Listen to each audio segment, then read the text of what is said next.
All right, so it says we're live. Can we confirm that, my fellow panelists? Hello, Gun Nation. There it goes. Hello, good evening. All right, everybody's on board tonight. I'm not exactly sure how many people are watching at this point, but hopefully it's 110,000. I don't think it's going to be that. Everybody's on.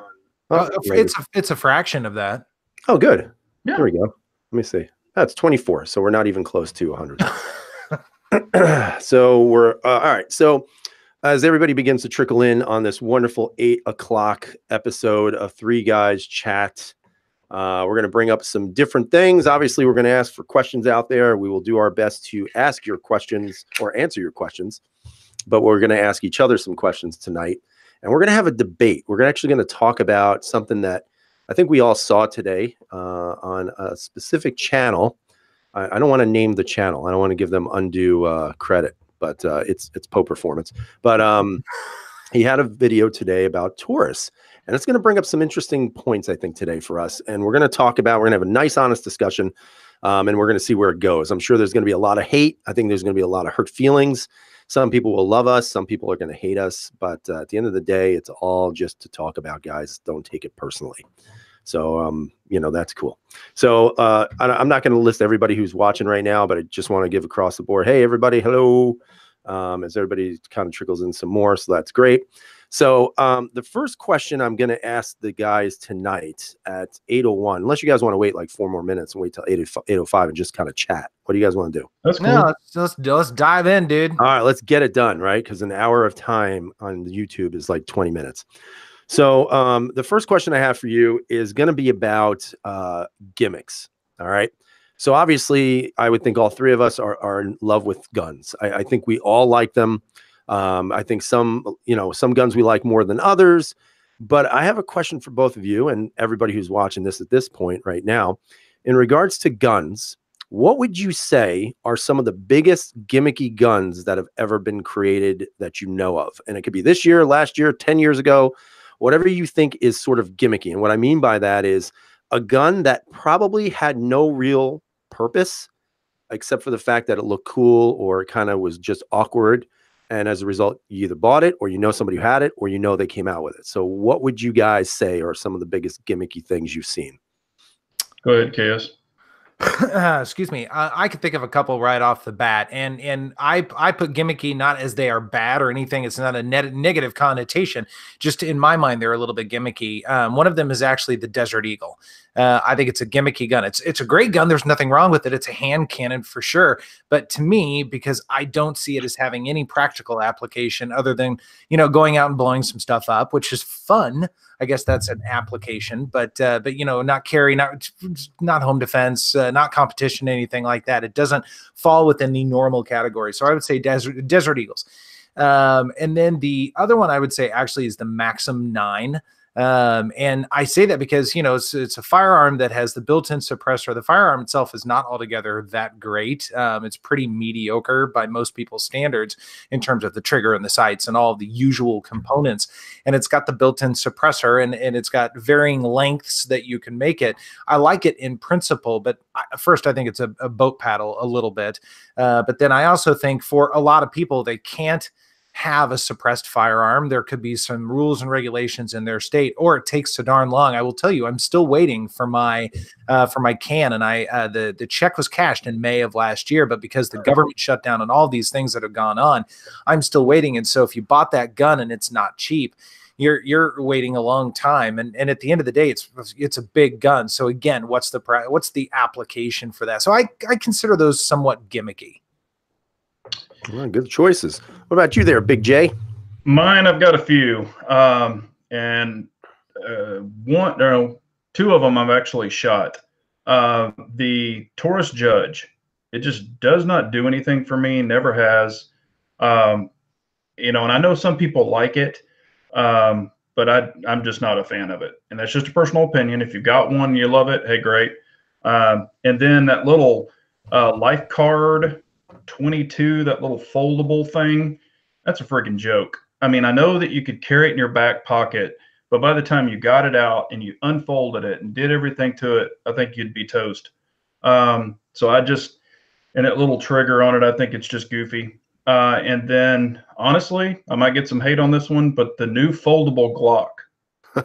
I think that thing, and I've played with it in the store. I have never shot it, but I've played with it in the store. And I know that there's some people on Instagram and stuff that have been spending a lot of time with it, and they can pull it out of their pocket and they can flip it open in 2 seconds and all this other stuff. But no thanks. I would much rather carry a true pocket pistol that I could pull out of my pocket and be ready to go than worrying about folding it, because, man, if you just don't fold it just right and it doesn't, collapse or the mag doesn't seat, you're done. So I'm not into that kind of stuff. But yeah, those are some that I can think of pretty quickly. All right, those are good choices, fellas. So I'm just going to read what people have said so far, and then I'll give you my 2 cents, whatever it's worth.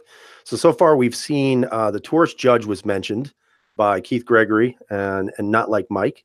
Fu Master Chu says the double 1911. Yeah. Range Randy says the Taurus Curve. Yeah, that's pretty gimmicky, man. Yeah. The Hudson, Eddie P says the Hudson. TM again, another Taurus Curve, which is interesting because we're going to be talking about Taurus tonight. Somebody, the Life Card, is that the one that's like the little credit card gun? That's the 22 I'm talking about. Yeah. Okay, yeah. That's Aaron Newmeyer said that. Okay. Let's see. Kathleen's saying she doesn't have tourist guns. I don't know what that is. I don't know if that's a misspelled tourist, but I'm not sure. No Mikes is saying Colt 2000. Okay. Pistol Pete, double 1911 again. Let's see. The foldable Glock was brought up. Steve Worth says the tritium on an AR selector switch. Yeah, that's while it's not a gun, it's slightly gimmicky. I agree. Let's see. Bald and Curious is disagreeing with you, saying Desert Eagle is the ultimate EDC. and then he says in Alaska. Right. Double-barreled 45s from No Mikes again. The Pico, which is saying is too small. Beretta 9mm said Taurus Spectrum and the Pico as well. So a bunch of different interesting choices. That's good. So my 2 choices are going to be the Mossberg Shockwave and other, pseudo shotguns like that. I don't really find that to be a purposeful shotgun, although it is absolutely cool if you want to live in Mad Max's world, but I just don't find that something like that is necessarily the ideal thing you'd want. Again, some people like it thrown in the truck, but I personally don't. And I think the name befits it well, Shockwave, because when you shoot it, it's going to send a hell of a shockwave through you. The other one that I was going to talk about, and I totally forgot what the hell it was. So I guess I have to forget about it because I can't remember. so at some point, it'll come back to me when my brain stops farting. But definitely the Shockwave for me. And you know what it was? You took it from me, Big J. That foldable Glock. That's what it was. Yeah. Because, I mean, I don't understand the point of it. It is small enough to fit in your pocket, but there are plenty of guns that are already, I guess, pre-assembled and ready to rock and roll that you can throw in your pocket. With this thing, you have to have like 4 steps before you can actually shoot the damn thing. Right. So you got to take it out of your pocket. You got to unfold it. You got to rack the slide, and then you got to pull the trigger. So I don't know if that's it's $1,000. How much? $1,000. Yeah, I pass on that. It's like $899 or $9 something. No way. It's Dan O'Neill is saying the Smith & Wesson 500. Is that big revolver? Yeah. Curious said it too. But then again, if you live in bear country or something, I mean, I've seen people, get the long barrel and put a freaking scope on that thing, and I mean, do some serious damage with that bad boy. So shooting. I'm sorry, were you done, Big J? No, go ahead. Yeah. So shooting, well, Uncle Dan is saying, am I kidding? Because if you put a pistol brace on a Shockwave, it's the most practical self-defense shotty in the market. I disagree, sir. Humbly, I disagree. And I say, actually, I would just rather get a 590A1 because it's an actual shotgun, as opposed to buying a gun that isn't a shotgun just to buy a brace to make it into a shotgun. Just my opinion, though. Yeah. Uncle Dan has a video on his, and he does actually shoot it pretty damn good. But, I think they're fun. And also you can put the mini shells, any Mossberg you can, if you get the clip or the little loader, but you can get those little mini shells, and hell, I think that Shockwave will hold like 12 or 13 of those damn things. So that's from Aguila ammo, I believe, right? Yeah, exactly. Yeah, I mean, I think they're called Aguila mini shells, but you could do some damage with those things. So, well, I mean, yeah, you absolutely can. And then, yes, Uncle Dan, I know it's big, but you know what? I prefer just a normal size shotgun. Again, it's all about personal preference. There's nothing right, nothing wrong. Yeah. It's just about, what works best for you guys. Mateo is saying the Volley Fire Thunderstruck is pretty gimmicky too. I don't even know what the hell that is. Do you guys know what that is? No. No. Sounds cool though. Thunderstruck. That sounds like a cool. I love the song. Sorry guys, I'll be right back. Okay. Yeah. I love the song AC/DC. Yeah. So again, a lot of people are talking about the Hudson H9, these types of guns. So, I mean, at the end of the day, there are always going to be gimmicks that don't necessarily deliver. I think the Avidity Arms is a great example of a sort of a gimmicky gun that never came to fruition. I mean, it's a single stack 9mm. Oh, wait, look, there's one right there, and it's out on the market already. Yeah. So I think it's like that. So Mateo is saying it's a side-by-side double barrel 22. That'd be kind of cool to shoot, Yeah, and see, like the double barrel 1911 that Arsenal came out with, that thing looks freaking badass. And I know that it is, gimmicky, but man, 2 slugs of 45 coming out, that'd be pretty badass. Uncle Dan is saying beer can launchers. Those are pretty gimmicky too. They're expensive, those damn things. Yeah. All right. So and those little cannons that shoot golf balls. All right. So the next thing I do want to bring up, and we'll start with you on this one. My second question of the night that is sort of gun related is going to be about the discussion on Taurus. Okay. And this is something that I wanted to bring up because I did see Poe's video, and I know there were some people, upset with the fact that there were some criticisms about Taurus, and it's the way it is. We all have, certain guns that we like for whatever reasons they may be. And I think it's a normal response for people to get a little bit offended when you criticize that. Although we're not necessarily criticizing the person, we're just maybe criticizing the manufacturer or that particular handgun. And that's fine. People have those feelings about it.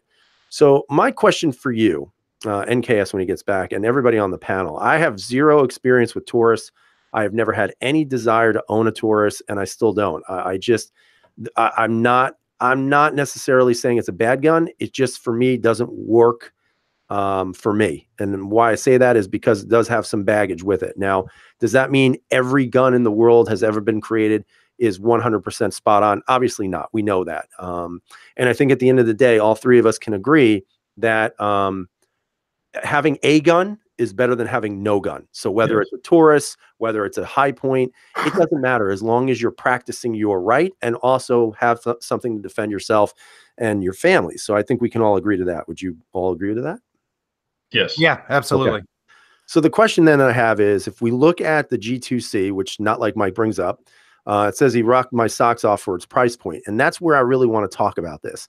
So right now, if you go on Gunbroker or some of the other places, you're looking at 260, maybe a little bit lower. And I think KS, you said they were coming in a little bit lower now. Yeah. Do you know what the range is for them right now? I mean, I've heard people say like 2.25. I mean, I walked out the door 250. Okay. So still, kind of in that ballpark. All right. So mid 250s till maybe lower than that. Right. Okay. Yeah. So when we look at that gun and we look at the price point, do you think that there is something more comparable to having I shouldn't say comparable, but maybe having a better gun that is just slightly more money? And what I mean by slightly, I'm not talking about going into, 325 area, 350, but I'm talking about maxing at $300. Like that's your max out the door, everything. Do you think there's anything out there that may be comparable to the price, but offer more value and more of a track record of not being necessarily a pile of steaming crap? Yes. Okay, you want to go first? Do you want to go? It doesn't matter to me. Okay.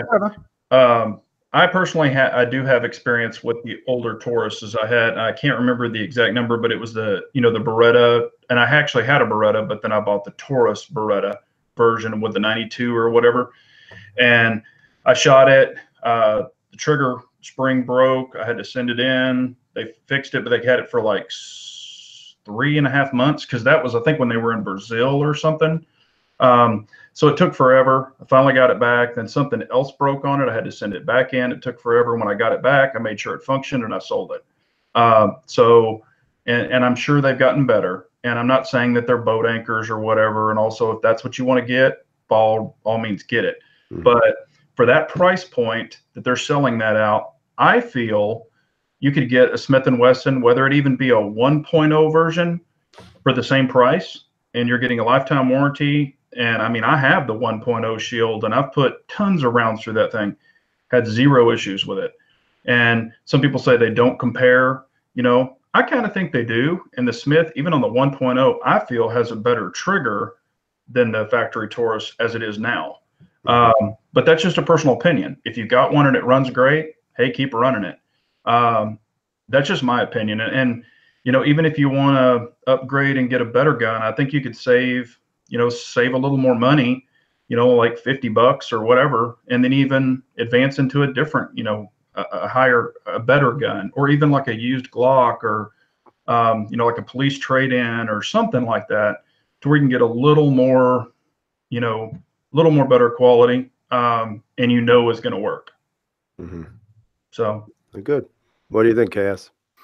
All very good points. And keep in mind, even though I've reviewed 2 Tauruses now, those are the first 2 Tauruses I'd ever really put my hands on and certainly put any rounds through, and have no allegiance to them whatsoever. So I agree. I would say, I mean, if your budget allows for a few dollars more to get into like a Smith & Wesson or something like that, I would always encourage somebody to do that, or at least explore some other options and see what works best for you. But I've had a lot of people comment specifically on the G2C video. The TH9 is a little bit more kind of up in the air, but and it's more expensive too.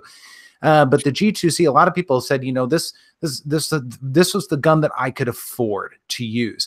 And I have to give credit where credit's due.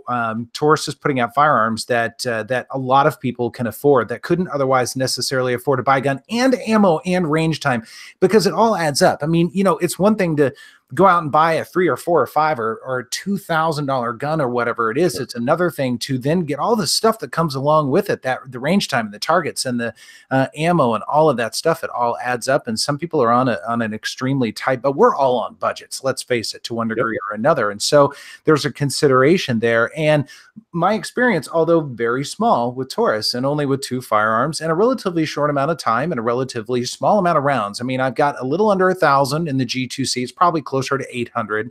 And the TH9 admittedly is maybe 400 or so. I don't enjoy shooting that gun as much. I give credit for a couple of things. They both work. Neither of them are altogether that attractive, and the finishes I think will wear pretty quickly. So you're paying for what you're paying for. But if they function, then I like them okay. They do okay, and the triggers aren't too bad, and they do that sort of thing. Now, I'm going with no long-term stats. The G2C is a relatively new gun. If in 2 or 3 or 4 years or whatever it is, if people are still shooting them, then who knows? We may find that things start really breaking apart, and I may feel like a fool, saying that the G2C is a good gun. But I have to give credit there. I have to give credit for firearm companies that allow people the opportunity to get into something for a relatively small amount of price. The Ruger Security 9 is another one that comes to mind. That was a decent gun, and it was $300. It might even have been like $290, something like that. And that is still a very practical, good gun. But if you can save a few extra pennies, maybe even wait a paycheck or 2 longer, if you can get into something like a Shield 1.0 or an M&P, and I know I'm kind of picking on Smith a little bit, but they've got some good deals and they're a pretty reputable brand. It might be a good idea to do that. But some people, they either know their budget and it's really strapped, or they really need to get into something a little quicker than maybe somebody would otherwise want to. Again, my viewpoint, my vision's pretty narrow with Taurus, but what I've experienced firsthand so far has been pretty impressive. So when I hear people really knock Taurus or any brand for the sake of a brand and its reputation, rather than the firearm for the sake of its own platform, considering it its own device, it could potentially be a little short-sighted. Again, I might be eating my words. In a year, I might come back and be like, my Taurus blew up and it's the worst thing in the world. And I will be the first to say I was 100% wrong. You guys have heard me say that before many times. But so far, again, I've been pretty impressed. So the reason why I bring this up is, as you guys were talking, I was scrolling through Gunbroker. And like, for example, without bidding on anything, if this was a straight up sale, and again, you have to consider if you have any kind of FFL fees or, the shipping and all that other stuff. But just to give you an example on this one particular one, it's a Shield 1.0, no safety, $280, you know, and it's brand new. So you add maybe $30, it's a $300 gun, maybe, maybe slightly above that. But then if you go down to the lower end of it where they're still bidding or having these little bidding wars, which is kind of funny because sometimes you get some crazy, crazy good deals. So like, for example, there's one here. I'm trying to find it. Sorry, guys. But there's one that has like, I think 12 hours left or 21 hours, 225, you know, and it's got 17 bids on it. Now, obviously that might go up. It might stay there, but you know, that's kind of the thing you take, you know, what your price is, you put the bid on. If it goes over, well, you lose the gun. That's the way it is. But that's why I'm saying, like, to me, you know, while Taurus may have created these good guns or better guns than they had in the past, I don't know if I would recommend somebody to get one, and not because it's, like I said, not because I have any experience with them, because I don't. But when you begin to read and listen to some of the stories, and some of these are horror stories about these handguns, I don't know if it's necessarily the wisest choice to go out and pay, you know, that hard-earned money that you have at such a low price point, when literally $30 more. We all know, I think we can all probably agree that one of the best single stacks on the market that has ever been introduced is the M&P Shield. And I just wonder if maybe if people, instead of jumping that gun, you know, sorry for the but you know, instead of jumping on it right away, if they just wait that extra week, that extra paycheck, just to have those 30 extra dollars. I mean, you can't get yourself a coffee. It means maybe you can't buy yourself a pack of smokes, whatever it might be. But if you take that money and you invest it in something that's a little bit better, not necessarily budget breaking, so to speak, but at the same time, you're getting more for your money, and you know you're going to get a more reliable gun that has a better warranty, that you know, at some point maybe you can modify if you have the extra cash to do so. And that's just on a single stack. I mean, you know, there are definitely guns out there right now that are double stack. You know, somebody brought up the M&P 2.0 compact. Some of the prices on them right now are sick, man. Yeah. You know, and I just wonder if that's what it is. So Johnny Danger is already messing me on my haircut. Well, I'm sorry, sir. I'm sorry I didn't cut my hair. Still probably better looking than you. Real quick before we go to the next subject, have we missed any questions that, you know, we definitely want to answer some questions if anybody has any. I haven't even been paying attention to questions. Okay. But well, I definitely will start doing that. There've been a lot of really good points, and people, I'm getting a sense that people feel very strongly a variety of different ways.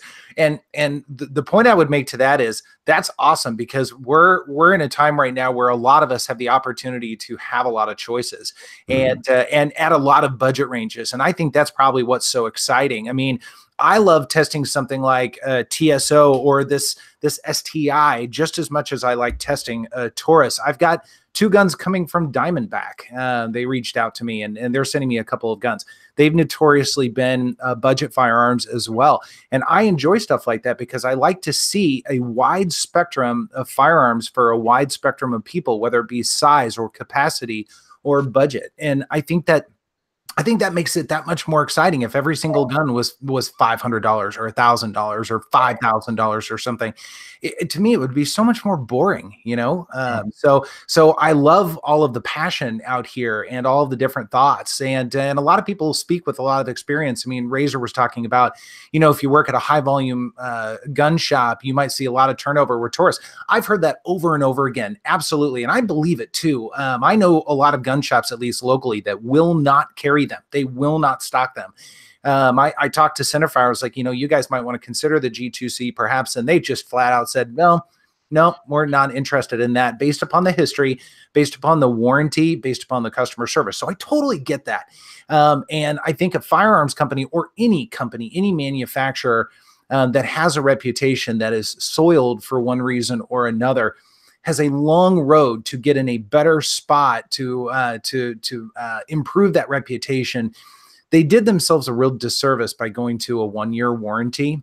That was stupid. Yeah, I'll just flat out say it. That tells people that even though we're trying to put out a better gun and we've made some management changes and that sort of thing, we're taking away the comfort of a lifetime warranty. That's a mixed message to me. So companies aren't necessarily always very intelligent, even when they're trying to do things better. So again, the long-term study, and this G2C is going nowhere. It would make no sense to sell it. I mean, it didn't cost very much, right? But it'll be a long-term study, and I will be probably a little bit embarrassed and tail tucked between my legs, but I will be happy to come back in a year. If for some reason it's a piece of junk at that point, and say, guys, I was wrong. It's a piece of junk. You might look elsewhere. Yeah, because Beretta has a comment. He said Taurus did not take care of his brother-in-law during the huge recall for the Taurus PT 111 Millennium. The customer service was horrid. He waited a year and got a used G2 replacement pistol. Well, when we talk about, are you done, Big J? Yeah, go ahead. So, even about customer service, though, I mean, we talk about Taurus and we bash them, but you know what? There's also this other company that has had problems with a lot of their handguns recently that have never really made such a push to get these guns back and fix them. They, instead of making mandatory recalls, everything is optional. Yeah. So, when you think about the companies out there, I'm obviously speaking about SIG.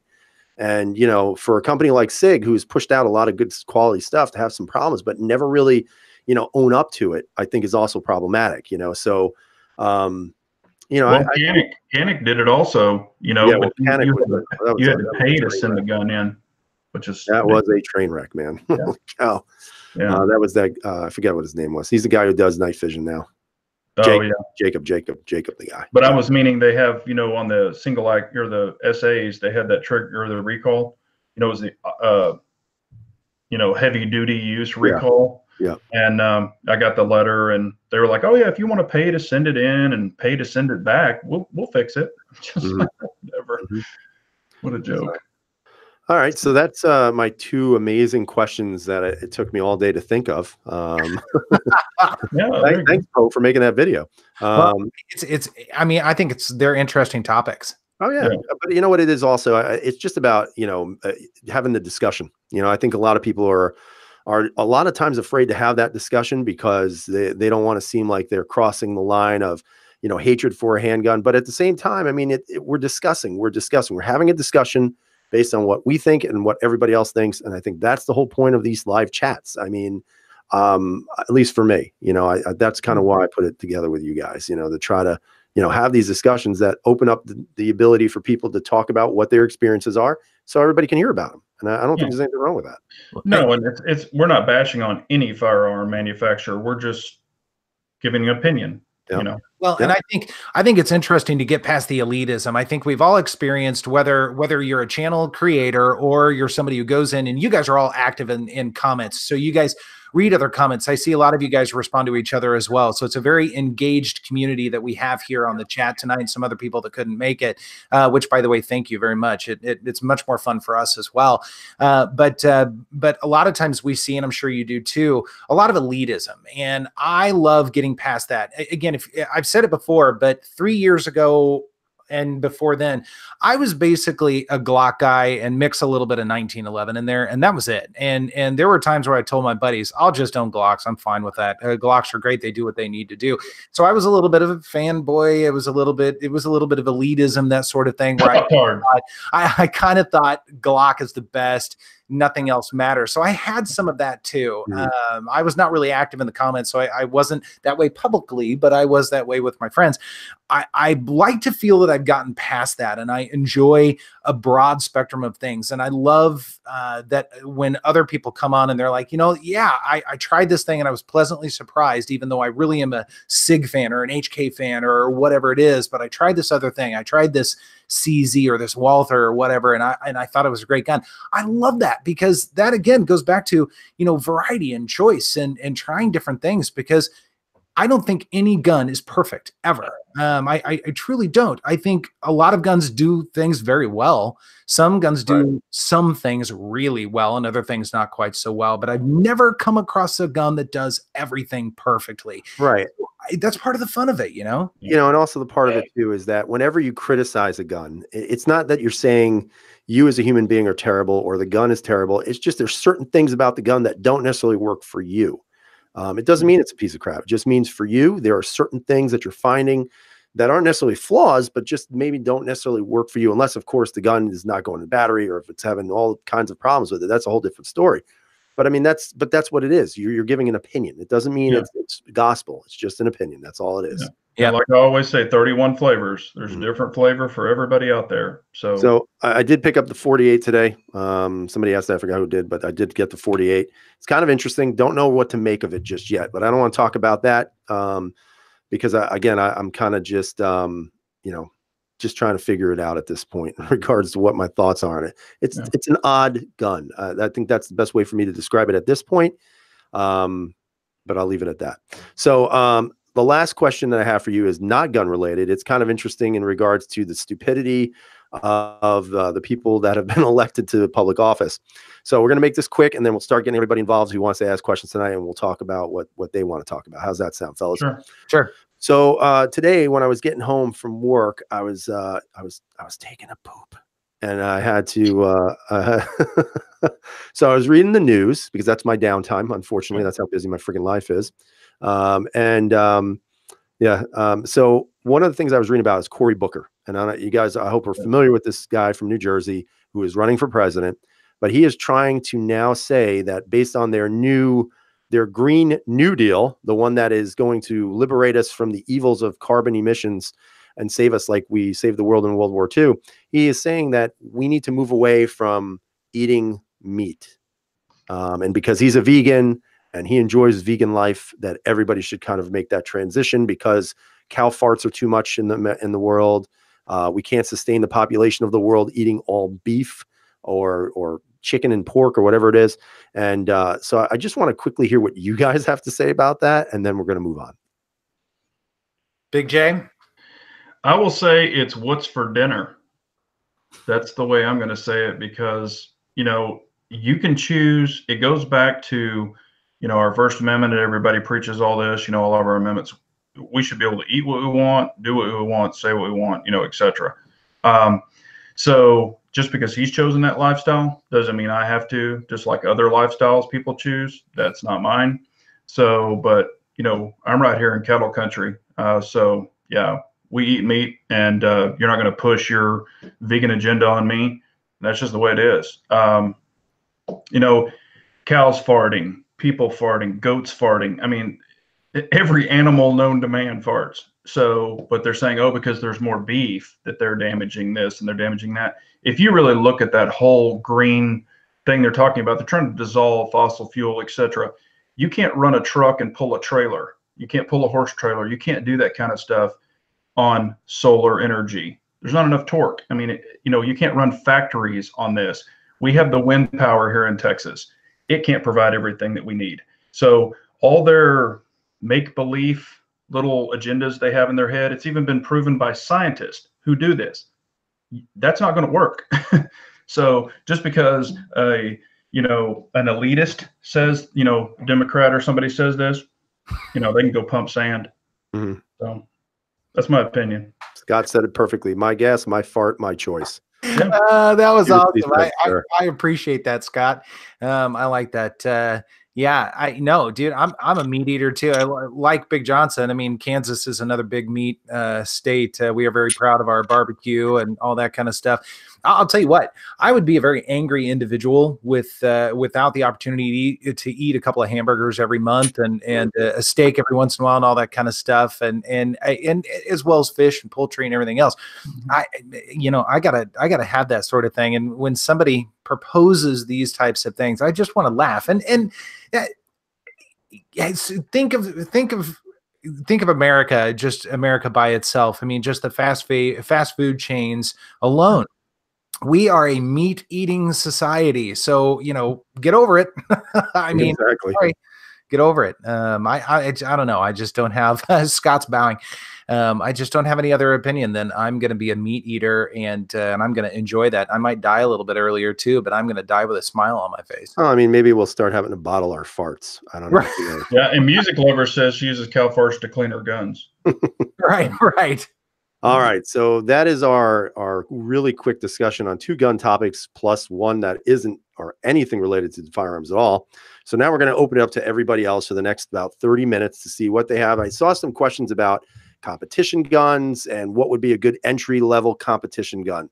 So what are your thoughts about that? And no, Bald and Curious, or if Pops, if you're still here, no like $10,000 competition gun. Entry level. So what are your opinions on entry level guns, fellas? Go ahead, Kaz. Well, I had two good ones. One would be the Canik, the TP9 SFX. I think that is a good gun for the money. You get a lot of stuff right out of the box. I mean, it's ready for an RMR. You've got relatively decent capacity magazines, and it's a reasonably proven design. They've done really well, and competitors like those. And you can get into them. The non-RMR, the one that doesn't come with the RMR, you can get those for 500, maybe even a little bit less than that if you shop around. That is a great deal for a competition firearm. Another one that comes to mind, and this is not stock and not very cheap, but a Glock 34. It's a stock one, and you can find used ones. That's a great way to do it. That's the only competition gun I ever used, was a Gen 3 Glock 34. It had a little bit better trigger, a little bit better sights, and that thing was a hoss. It was awesome. It was a great gun. So I'm a big fan of those two. I think those are great entry level. And I don't mean entry level like you're a beginner, but I think if you want to get in on a budget and then spend a lot more money on ammo and range time and all that kind of stuff, that's a great way to go. Mm-hmm. I think that if you are, and it depends on what you want to shoot. If you want to shoot carry optics, if you want to shoot production, but as far as a polymer gun, I would say, Glock 34, Glock 17, MOS. If you want to shoot carry optics, I would really push for the P10F. However, there's no slide plates yet, because those are very budget friendly. But as far as a steel gun, I would highly recommend the CZ75 single action only if you're shooting limited, but single actions aren't allowed, in carry optics. So you could go with the CZ75B, and then you could tune the trigger. You can do something, but you can find a basic 75 very inexpensive. Mm-hmm. But of course, if you've got the funds, I would highly recommend a Shadow 2. It's a fantastic pistol, and it can serve dual purposes. You could shoot it for competition. You could use it for bedside. You could do a lot of things with that gun, or even a P09. It's just kind of, there's, all different kind of gamut across there. Yeah. Yeah. And I guess it also depends on if you want to run a double single or a striker fired. I agree, even though I haven't seen it, touched it. But I think the P10F is kind of an interesting entry level. It's big, it's got amazing capacity, although I would never know that. But at the same time, I think it's got a good trigger out of the box. You don't really have to do anything with the trigger. So I think from something like that might be a good, useful gun. Mm-hmm. Even more so than probably the Canik, because you can actually co-witness on that bad boy. And even the Walther, the Q5, you can't either. So I think that's kind of an interesting one. If you're talking hammer fired gun, the 75s are excellent choices. They're heavy. Maybe an SPO1, something like that. Yeah. But I think there's definitely some good choices out there that aren't, I think the SPO1 obviously a little bit higher on the budget, but I think you have a lot of choices that you can definitely, and even a Glock. I mean, the Glock you showed, KS, you can get something like that stock that'll run, no problem. Yeah. Well, and the nice thing with some of those, like the SPO1 or the Glock 34, you can go entry level. You can even get used.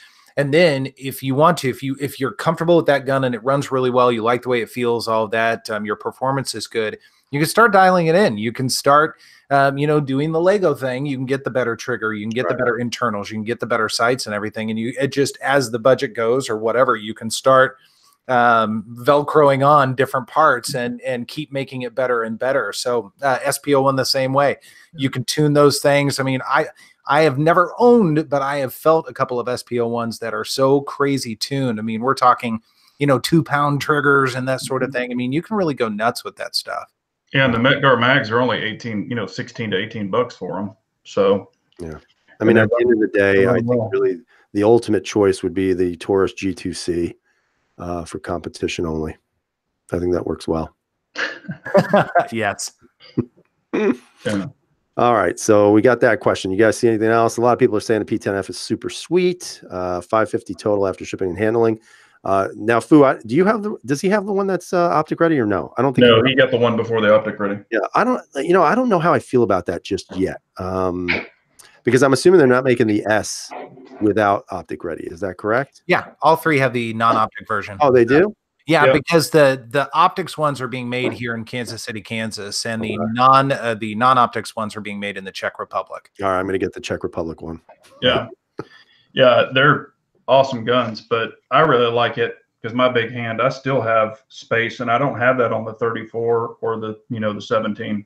So why don't I get a feeling? I get a feeling, Big J, that when you handle your guns, you hold it specifically lower to make your hand look bigger. No, you can look. My hand is all the way up under the trigger guard.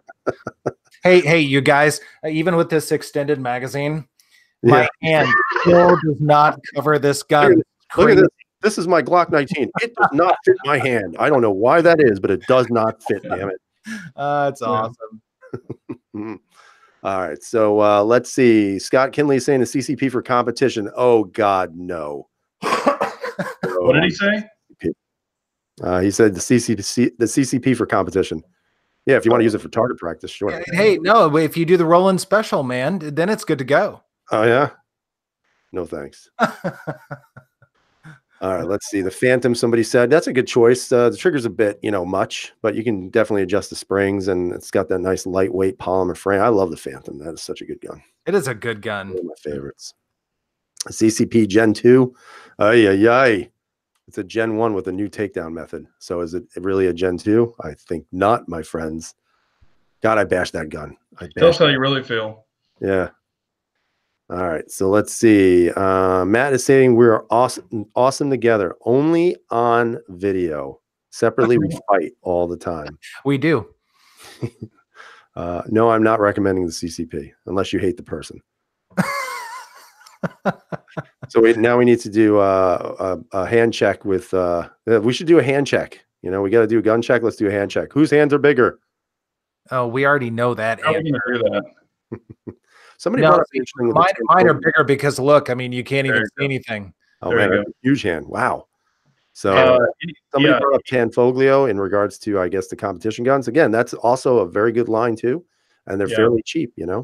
So I was going to say the Tanfoglio, when you get into the good steels like the stock 2 and the stock 3s, they're not cheap, but they're awesome guns. Yeah, but the regular steels are actually lower than priced in CZs, so that's always a good deal.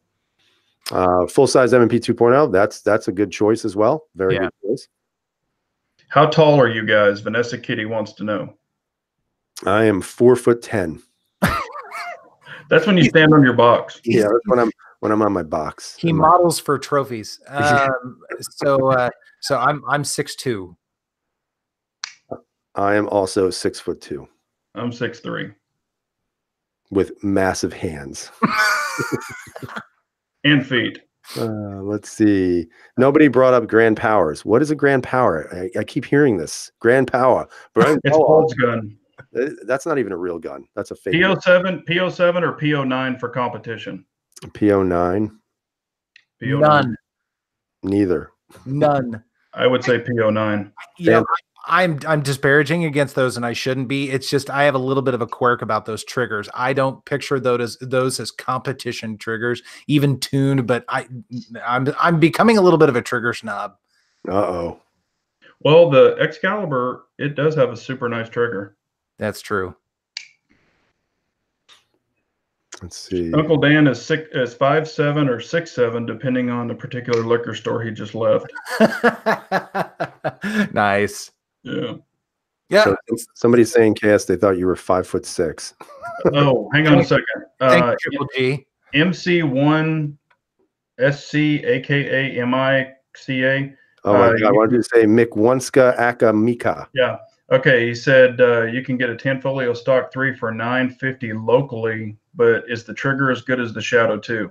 If you can get a stock 3 for $950, you better buy it. And yes, the stock 3 has a super nice trigger.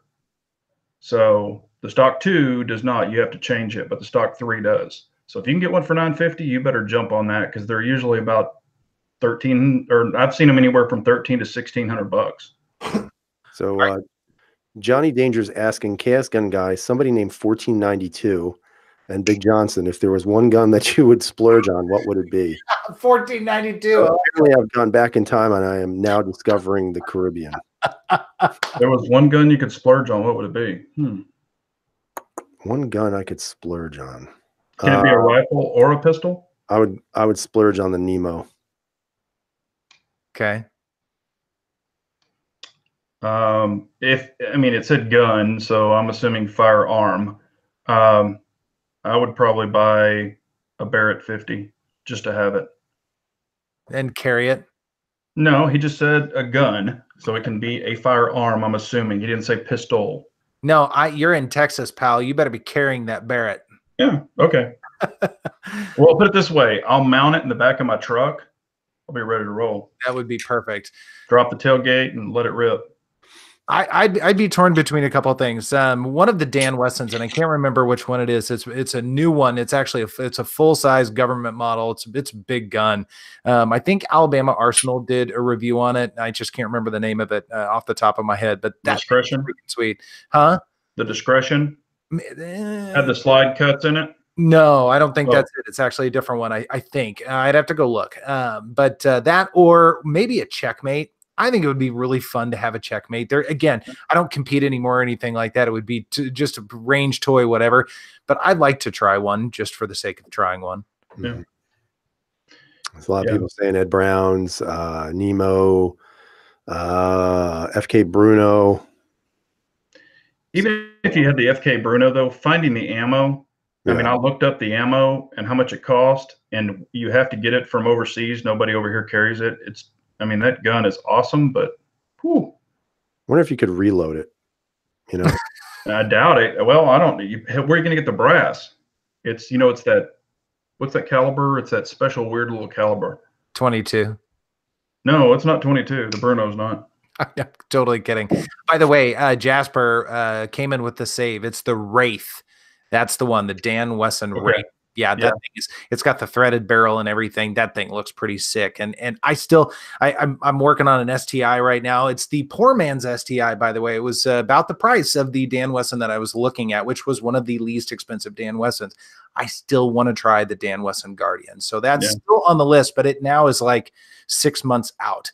The STI was a little bit of a surprise there. See, and the Wraith, I like the Wraith, but it doesn't have the slide cuts like the Discretion did. They discontinued the Discretion, but it's the one that has the slide cuts in it and everything. And I think and I've seen them side by side, and I think the Discretion looks better. The Wraith is kind of battle worn finish, but I mean, it's an awesome pistol.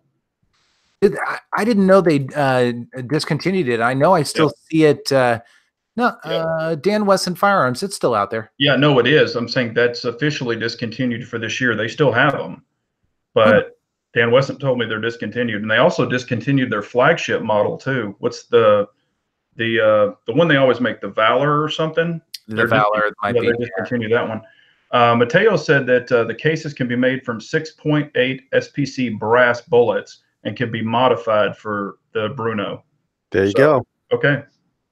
There's your cheap fix right there. And he would know.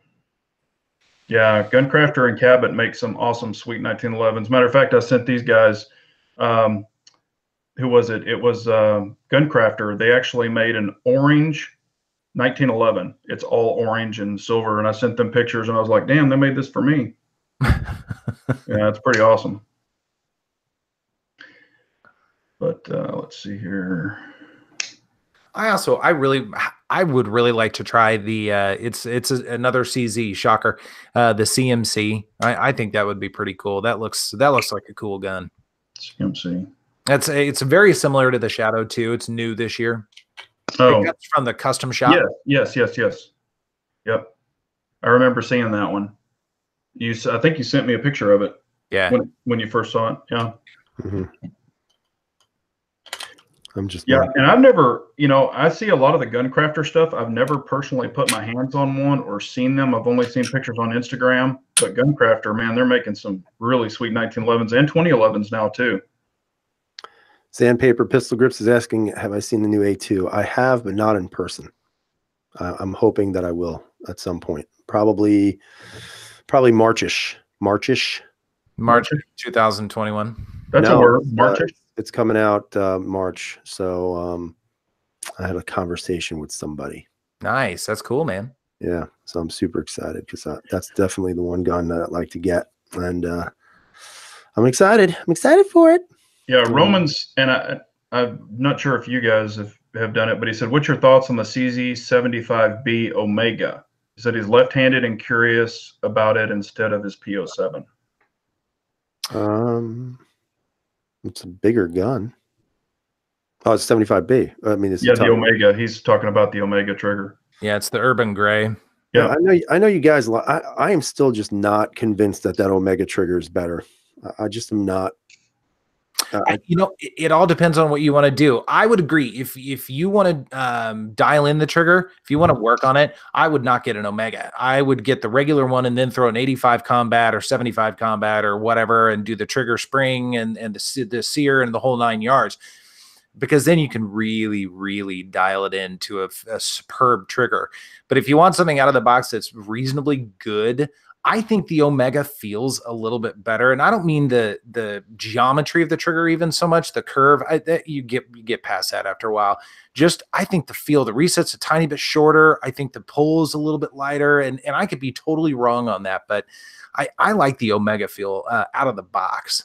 Yeah. And it could be due to finger, your length. I mean, it could like the pull, but I prefer the Omega, and I do have the 75B Omega Urban Gray, and I really like that pistol. And I think it shoots well, and I prefer the Omega over just a regular 75B. And you can still put springs in the Omega, your firing pin spring and stuff like that, and your backstrap spring. But it's whatever that particular person likes. Some people like the standard, hook trigger. Some people like the less hook trigger. So it really comes down to which one that person prefers. But me, I do like the Omega better. Just my opinion. So there's a trigger. Listen, wow. There was a question from Fu Master Chu. Yeah. He asked, what's the most overrated, overpriced gun? What are your thoughts on that? Oh man, y'all are going to hate me. Well, we already do, but go ahead anyway. Keep it real. Yeah, I mean, the Shadow 2. Okay, well, it's not. Well, here's where I'm going with this. I don't think they should cost what they do, but I'm going to go ahead and throw it out there.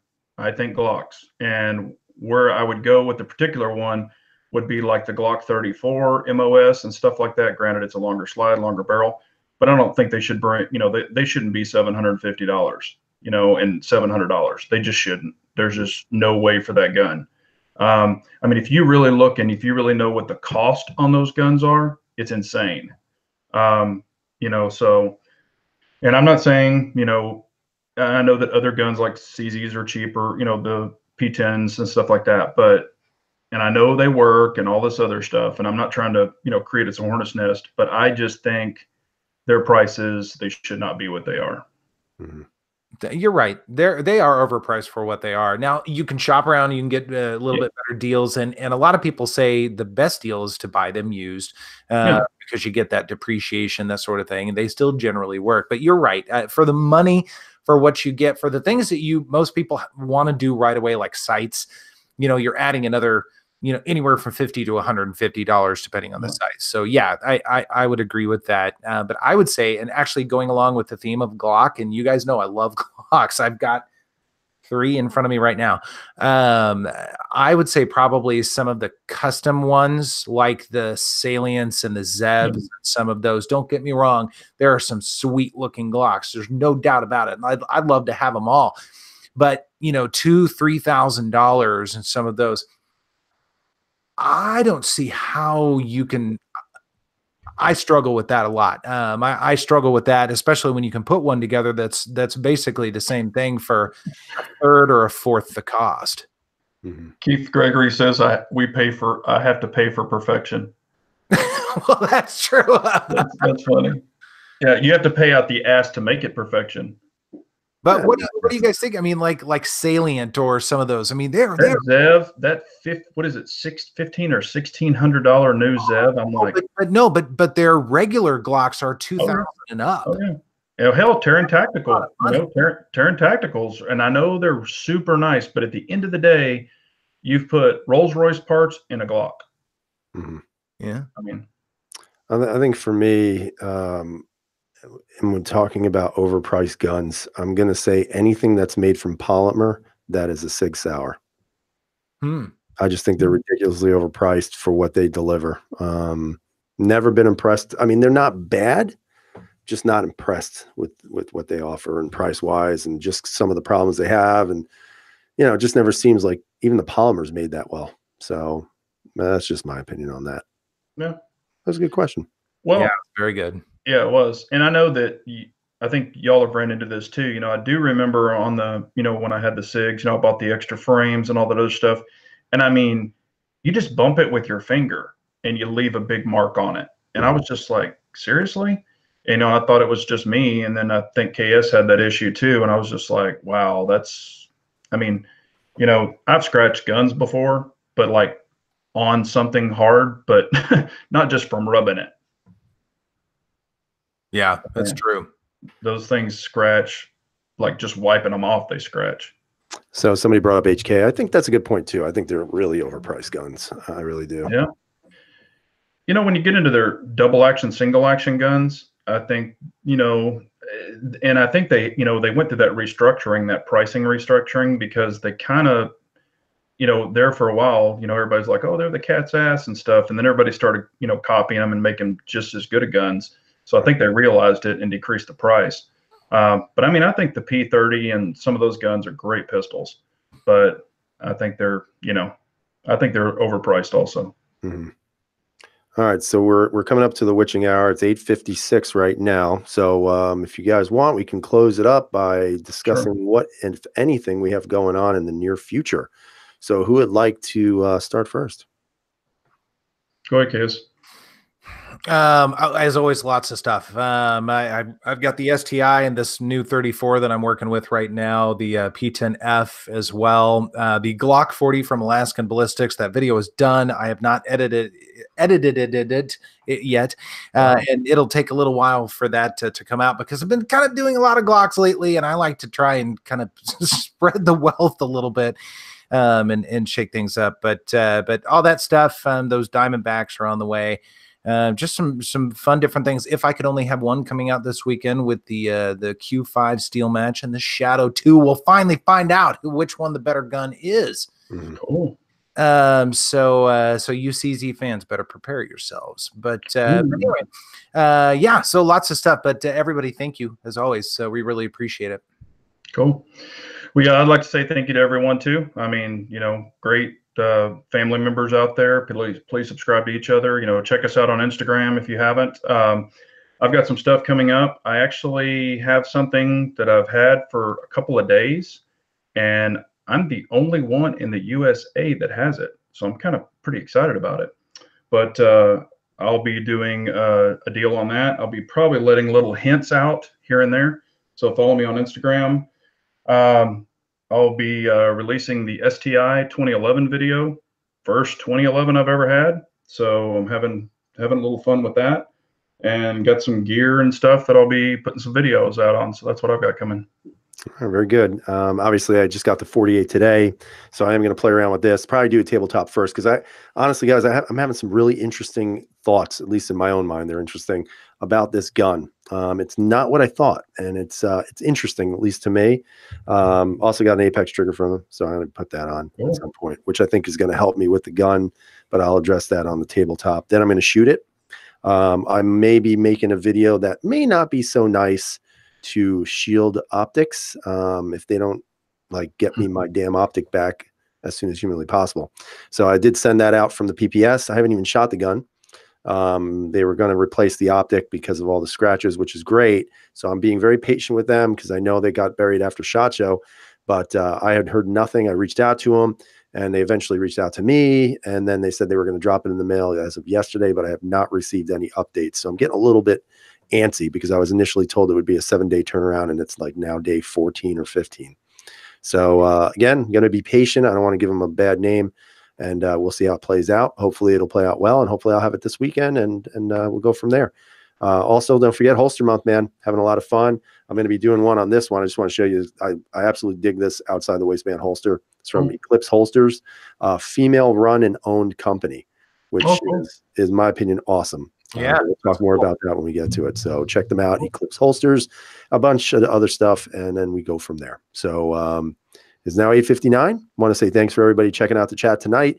Again, tell your friends if you have them to come and check this chat out every Wednesday night. And we would love to see this grow into something unstoppable, but we can only do that with your help. So have a great night, guys. Thanks for coming out.